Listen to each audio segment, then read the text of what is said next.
Sir કઈ ફરિયાદ નોંધાઈ હતી લવલિયાની, શું હકીકત છે આખી, કઈ રીતે તપાસ અને કઈ રીતે પોલીસ દ્વારા આરોપી તારીખ 14/8/2024ના રોજ મેદરપુરા પોલીસ સ્ટેશન વિસ્તારની અંદર એક સગીરાના અપહરણનો ગુનો નોંધાયેલો હતો.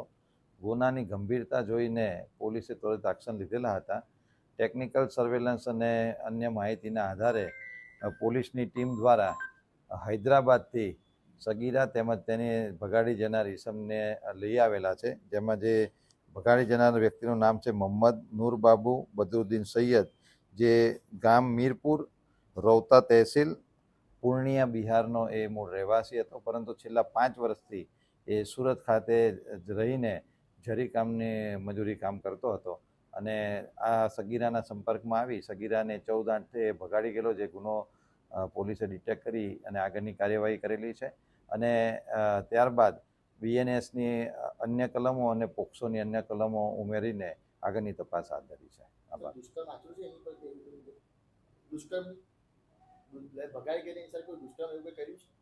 આ કલમ ઉમેરી છે ને એની, અને અન્ય BNSની કલમ 64, 64M, 87 અને પોક્સોની કલમ 4, 7, 3, 4, 7 અને 8નો ઉમેરો કરેલો છે. આ જે આરોપી છે આ છોકરીનો સંપર્ક કેવી રીતે આવ્યો અને ખુશું નામ બદલીને કઈ? ના, એ રીતની કોઈ માહિતી અત્યારે આવેલી નથી, પરંતુ તમામ એંગલની તપાસ પોલીસ દ્વારા કરવામાં આવશે. અત્યારે ઇન્વેસ્ટિગેશન છે. હાલમાં આરોપી અને સગીરાને પોલીસે લઈ લીધેલા છે અને આગળની તપાસ ચાલુ છે. સગીરાને અને જે આરોપી છે એ સંપર્કમાં કેવી રીતે આવ્યા હતા? આજુબાજુમાં રહેતા હતા, કામ કરતા હતા? હા, એ લોકો આજુબાજુ કામ કરતા હતા, એ રીતે સંપર્કમાં આવેલા હતા. Thank you.